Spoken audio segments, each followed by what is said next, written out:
What makes a reality show so addictive that you'd binge 37 hours of it in 6 days? Is it the drama, the romance, or the sheer chaos of watching beautiful people make questionable decisions? For me, it was all of the above, wrapped in the glittery, messy package of Love Island USA Season 6. This season, often called the golden goose of reality TV, hooked me in ways I didn't expect. It's not just about hot singles in a villa, it's about human connection, heartbreak, and the kind of raw emotion that makes you laugh, cry, and scream at your screen. Sometimes all at once. If you're in your 35 to 55 sweet spot, you've likely seen enough of life to know that love can be messy, and this show serves that mess on a silver platter. So grab a coffee and let me walk you through why this season was pure magic, even for a self-proclaimed reality TV skeptic like me. A sun-soaked villa in Fiji filled with impossibly attractive 20-somethings, all hoping to find love, or at least a few Instagram followers. That's the premise of Love Island USA. A group of islanders pair up as couples, live together, and face constant temptations as new bombshells, read even hotter singles, arrive to shake things up. Every few days, they gather around a fire pit for a recoupling, where they choose their partners. If you're left single, you're dumped from the island, a phrase that feels like a mix of Survivor and high school rejection. It's simple, brutal, and genius. Season 6, which aired in 2024, was a cultural phenomenon. Unlike its flashier UK cousin, Love Island USA had always been the underdog, until this season flipped the script. Fans called it magical, with a perfect cast and drama so juicy it felt scripted. Spoiler, it wasn't. I stumbled into it late, daunted by its 37-episode run. 37 hours? That's longer than my last family reunion, and way more dramatic. But a quirk in my travel schedule, 2 weekends of flights, gave me the push I needed. I downloaded a few episodes thinking I'd sample it.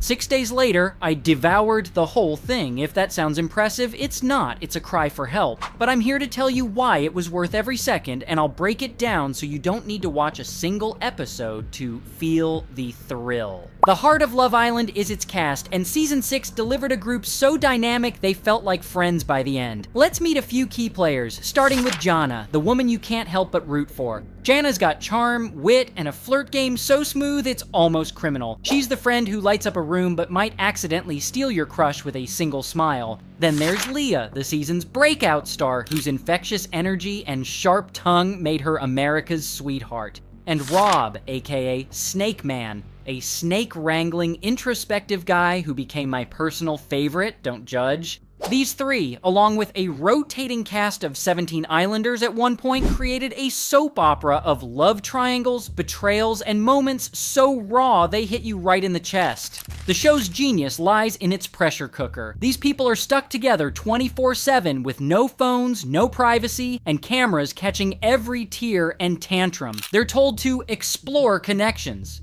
which is code for date multiple people and break some hearts. It's a recipe for chaos, and Season 6 served it up in spades. Let's dive into the stories that made this season unforgettable, starting with JaNa's roller coaster of a love life.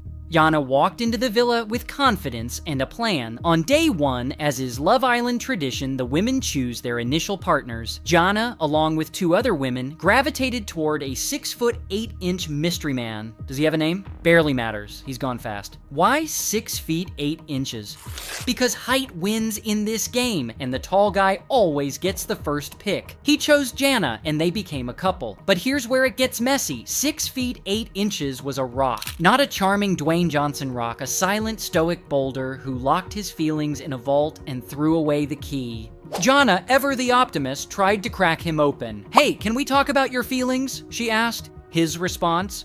No. Just no. Imagine pouring your heart out to someone who responds with a shrug. It's frustrating, and JaNa felt it, and she wanted connection, not a statue. Enter Clark Kent, not his real name, but he's got the glasses and mild-mannered vibe. Clark, a new bombshell, caught JaNa's eye. He seemed nice, safe, like the guy you'd bring home to mom, but in the high-octane world of Love Island, nice isn't enough. Clark lacked the spark, the it factor that makes you magnetic on reality TV. JaNa, undeterred, pulled Clark for a chat, hoping to build something. But here's the thing, in the villa, being single is a death sentence. If you don't have a partner at recoupling, you're out. Clark, sensing his own vulnerability, seemed to entertain JaNa's interest just enough to stay safe.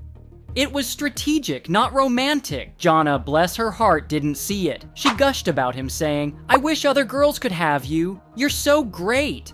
And Clark's response, "Funny you mentioned that because I'm into Leah." Ouch. JaNa read the room, or rather, the tea leaves, and realized she'd been played. What makes JaNa so lovable is her resilience. She didn't wallow. She kept shining. But her flirt technique, oh, it's a masterclass in manipulation, the good kind. She'd find a random trait in a guy, say his name starts with a J, and say, "I've always wanted my husband's name to start with a J." She did it 3 times, including with Miguel, a British bombshell, when she claimed she'd always dreamed of a husband with a British accent. It's diabolical, but you can't help but admire her hustle. JaNa's journey wasn't just about finding love. It was about learning to value herself in a game that often rewards superficiality. For those of us who've navigated the dating world in our 30s and 40s, her story hits home. Sometimes you have to kiss a few frogs, or 6'8" rocks, to find your prince. If JaNa was the heart of the season, Leah and Rob, aka Snake Man, were the fireworks. From night 1, their chemistry was electric. They paired up instantly, joking about sharing one brain cell they'd pass back and forth.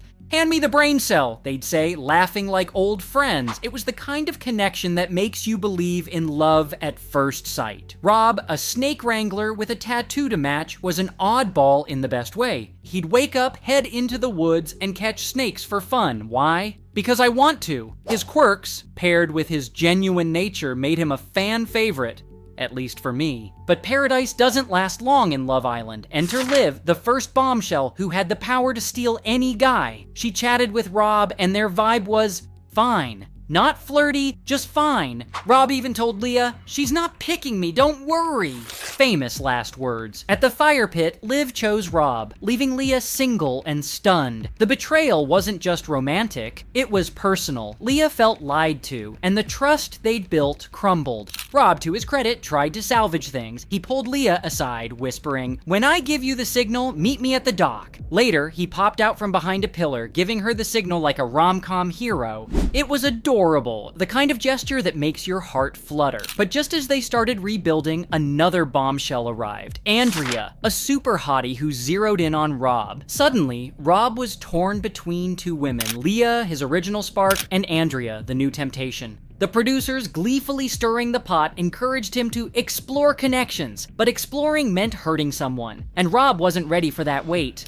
What followed was one of the season's most iconic moments. After a date with Andrea, Rob returned to the villa and had a brief chat with Leah before spending hours talking to Andrea. Leah, fed up, confronted them. Rob, overwhelmed by the pressure, had a full-blown panic attack. He broke down, tears streaming, and fled to a nook under the pool to cry alone. It was raw, messy, and deeply human. For those of us who've ever felt crushed by indecision or the fear of hurting someone, it was a gut punch. Rob wanted comfort, but Leah, feeling betrayed, couldn't give it. She saw his tears as manipulation, not vulnerability, and their connection shattered. Rob chose Andrea, and for a moment, they were the villa's power couple. Their chemistry was undeniable, and they seemed untouchable. But Love Island thrives on twists, and this one was a doozy. Just as Rob and Andrea's romance blossomed, Love Island USA Season 6 threw a curveball. America voted for favorite couples, putting the bottom 3 at risk. The safe Islanders had to eliminate 1 guy and 1 girl. The guys easily cut Hakeem, a likable but unconnected Islander. No fuss, no tears.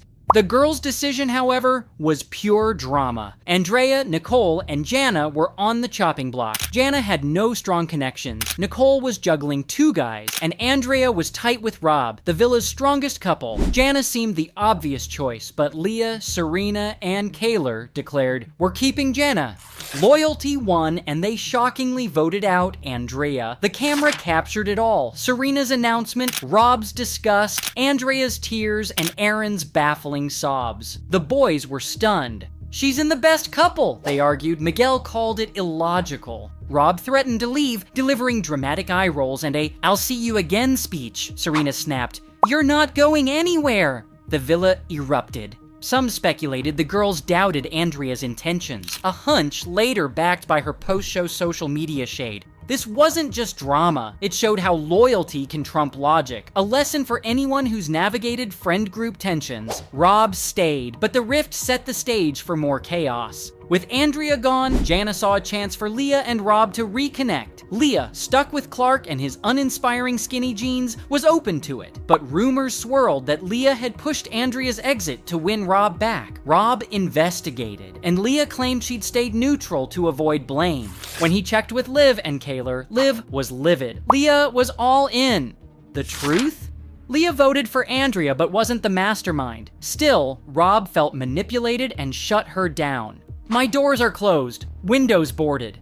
The tension peaked at movie night, where clips exposed Leah trash-talking Rob's emotional breakdown, saying it gave her the ick. Rob bared his soul. I felt so alone, crying over hurting two people, and you didn't even check on me. Leah's late apology couldn't mend the hurt. This moment mirrored real-life miscommunications. How often do we judge someone's vulnerability without context? It's a reminder to listen first, a lesson that resonates in any relationship. Aaron and Kaylor, the season's golden couple, seemed destined for love from day one. They survived early spats, flirting with "I love you." Then came Casa Amor, where New Islanders tempt separated couples. Aaron went, meeting Daniela, a Spanish-speaking bombshell. They bonded, kissed, and cuddled, more than Aaron later admitted. Back in the villa, Aaron trickled out the truth, sparking Kaylor's tearful outbursts. Her cry-yelling grated, but her pain was real. Movie night clips confirmed Aaron's lies, deepening the betrayal. Rob, a true friend, urged Aaron to own his mistakes, while Liv fueled Kaylor's anger without nuance. Aaron's sweet gestures, and "I love you," a seashell gift, felt manipulative, dodging accountability. Their story warns of the cost of dishonesty when trust is fragile, a truth anyone who's faced betrayal can relate to. Serena and Kordell's journey was a roller coaster. Night one, their matching outfits sparked chemistry, but Serena chose 6 feet 8 inches over Kordell, pairing with him by default. A slow burn romantic, she set a no kissing rule, frustrating Kordell. She broke things off, citing friend vibes, but later reconsidered. Just as they clicked, Serena twisted in a game, choosing to meet others while Kordell stayed loyal, leaving him feeling stupid. Casa Amor brought Dea, who gave Kordell the attention Serena withheld. He brought Dea back, enraging Serena. When Kordell offered breakfast to both women, Serena knocked the plate into his chest, a move she later justified as rejecting his poisoned trust. Yet, they reconciled. Kordell grew confident. Serena lowered her walls. Their playful bond won the season, showing that love takes patience and forgiveness. A lesson for anyone navigating rocky relationships. A year later, Serena and Kordell are thriving, as are Leah and Miguel, a surprise power couple. JaNa and Kenny's slow burn endures. Aaron and Kaylor split at the reunion over more Casa Amor lies. Kendall and Nicole broke up amid leaked message drama. Rob and Cassie fizzled. Cassie later came out as queer. Season 6's magic lay in its raw humanity. Flawed, relatable Islanders who made love feel worth the mess. Season 6 was a masterclass in connection. JaNa taught resilience, Rob showed vulnerability, and Aaron's lies warned of betrayal's cost. For us 35 to 55 folks, it's a reminder that love, whether in a villa or real life, is a wild ride. Ever faced a love triangle or betrayal? Share below. If this recap hit home, give it a like and check my Temptation Island dive next. Thanks, foe.